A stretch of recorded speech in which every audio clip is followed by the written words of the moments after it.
we'll quickly run through the rest of it. So this is just a graph where we quantify this. Basically, at the end of the treatment, the treatment is so effective that the animals run like healthy mice, while the one yellow are the disease. You see they run much less than the treated animals. So this approach in the lab is a very safe approach. We haven't seen any sign of toxicity associated with delivering the virus, even after long-term treatment. It's effective, as you see, and the important thing is that it's universally applicable to any FSHD candidate gene, because it's very easy to simply target any protein that you want. So if FRG1 is the favorite one, we have already a way to do so. If DAX4 is the one you want to target, it's very easy to simply change the design of the virus and target DAX4. We have actually already viruses targeting also DAX4. And the other interesting aspect is that its applicability goes beyond FSHD. So there are other forms of muscular dystrophy that have in common with FSHD the fact of being dominant diseases in which you want to remove a toxic protein, and so this approach can be applicable to other forms of dominant muscular myopathies in general.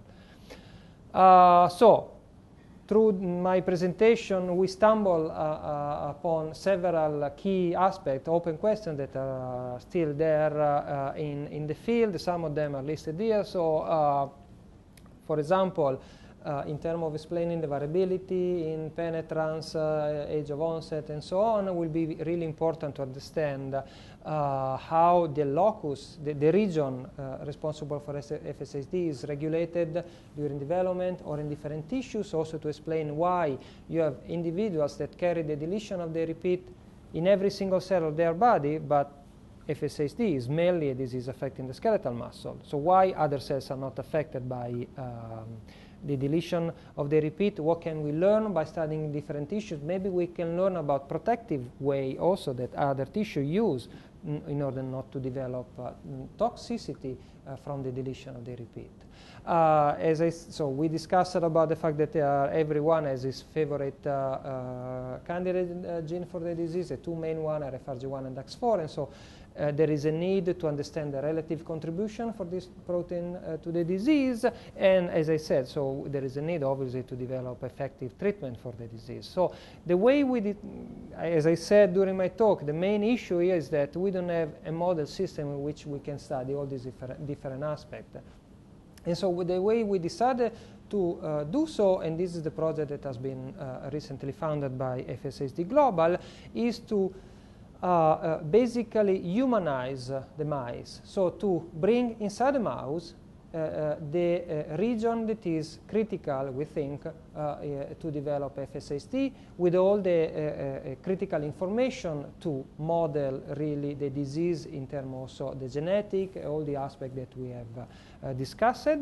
And so we decided to do so by using what are called artificial chromosomes. So again, in our body, the information is stored inside the DNA, and the DNA is pieces of DNA, big pieces of DNA are called chromosomes. Each one of us have 23 pairs of this chromosome.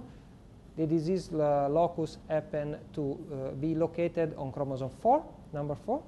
And so there are ways through which you can take pieces of these chromosomes and modify them at will, and move them inside other cells. You can use then the cells in vitro, but you can also make animals carrying this region. So what we are doing at the moment is to work toward making cells that contain the whole region that we think is critical for the disease. This is the genomic region, the region that goes from upstream FRG1 to the 4q35 telomere, and in two different versions. One with a lot of D4, D4 repeat, the other with few D44 repeats. So one will be healthy, the healthy version, the other will be the FSH version. They will be used to generate embryonic stem cells, mouse embryonic stem cells, which then will be used to generate mouse carrying these artificial chromosomes. The beauty with these is that they are very stable. They are inherited by the cells through division, and they are passed on through generation. So the mice will transfer them to their progeny. So we will be able to generate animals that contain the entire piece of chromosome involved with the disease, which then allow us to address all the questions that we have discussed so far. So understanding how the locus is regulated during different developmental times in different tissues. So is when you have few repeat, is DAX4 or FRG1 aberrantly expressed just in the muscles or also in the other tissues? If they are overexpressed also in the other tissues, why the other tissues don't get a disease? So there we will have an infinite source of tissue to perform all the investigation that we are interested.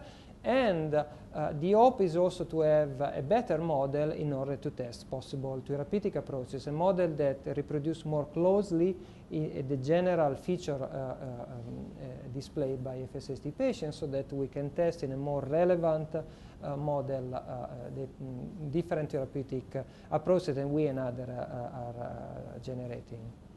And I may finish well by telling you that, so this is the list of the people working in my lab.